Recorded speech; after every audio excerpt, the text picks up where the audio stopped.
Now let's try to solve the problem of sorting an array using divide and conquer strategy.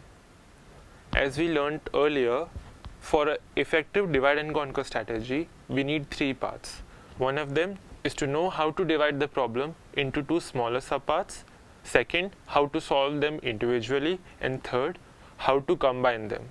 Of course, if we design a merge sort algorithm of sorting an arbitrary length of array, we can use the same algorithm to sort half of it.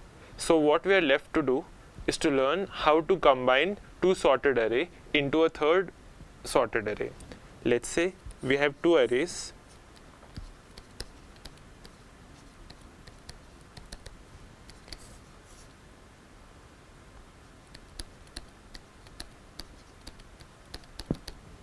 Then what we'll do here, we need to combine these two arrays given that these two arrays are sorted among themselves. How will we do that? We for certain know that B is greater than A, C is greater than B, D is greater than C, and so on. How can we use that? So in the combined array, out of these two, either of A or 1 will be the smallest element.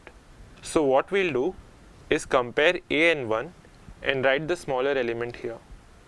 Let's say 1 was the smaller element. Then we'll remove 1 and add 1 here. Now, out of the remaining problem, either A or 2 will be the second smallest element. Again, we'll compare A and 2, and if let's say A is the smaller element, then we will remove A from here and put A here. Similarly, if we go forward with both of these arrays, when either of them gets exhausted before the other, we can simply copy the other array and write it over here. This way, we have made a method or an algorithm to combine two already sorted arrays into a third sorted array. Now let's try to use this knowledge to sort this array. 7, 3, 4, 5, 11. Now the first step of divide and conquer strategy is to break the problem into two smaller subparts. Let's say we have to divide it in 7, 3, 4 and 5 and 11.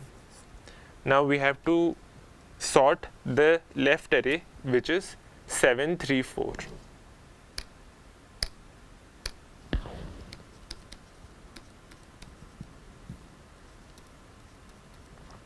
Again, we break down 7, 3, 4 into 7 and 3 and 4.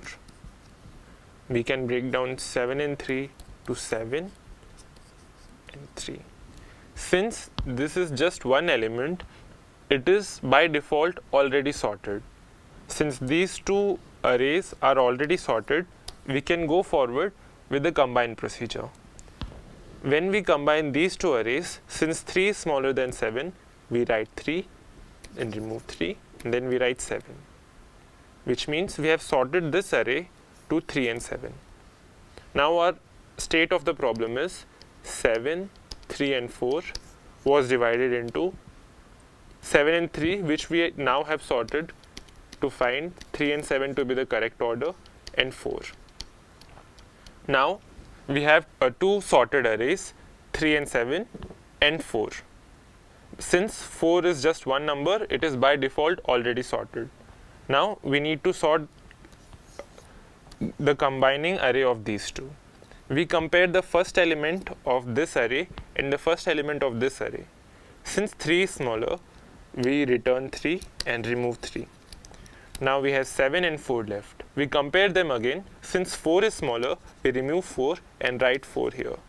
Now, since this array has been exhausted, we can simply copy the rest of the elements of this array, which is just 7 in this case.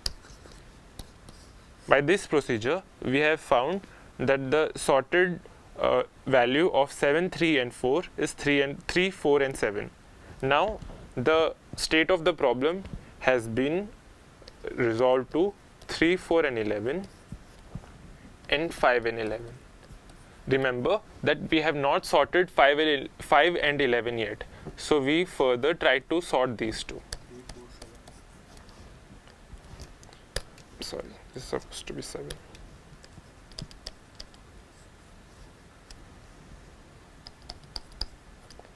Since these two are already sorted, we'll combine both of them. We'll compare 5 and 11. Since 5 is smaller, we'll return 5. Then, since this array has been exhausted, we'll return all the values of this array, which is just 11 in this case. So, we have broken down our problem into 3, 4 and 7, and here 5 and 11.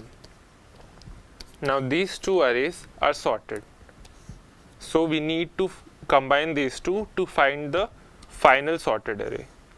How do we combine these two?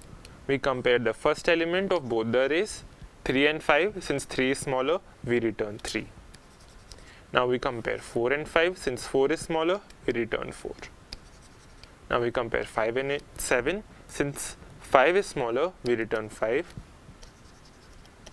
We compare 7 and 11. Since 7 is smaller, we return 7.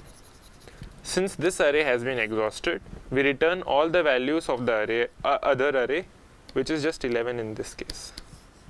So we have found the final sorted array to be 3, 4, 5, 7 and 11. So now to summarize, what we have done is divide the main problem into two smaller subproblems. Earlier we had 5 elements, we broke them down into 3 and 2. Then we sorted the 3 element array, 2 element array separately, and then we combined them. The solving of the subproblems consisted of again passing this array to another merge sort algorithm, which would return a sorted 3-member array and a sorted 2-member array.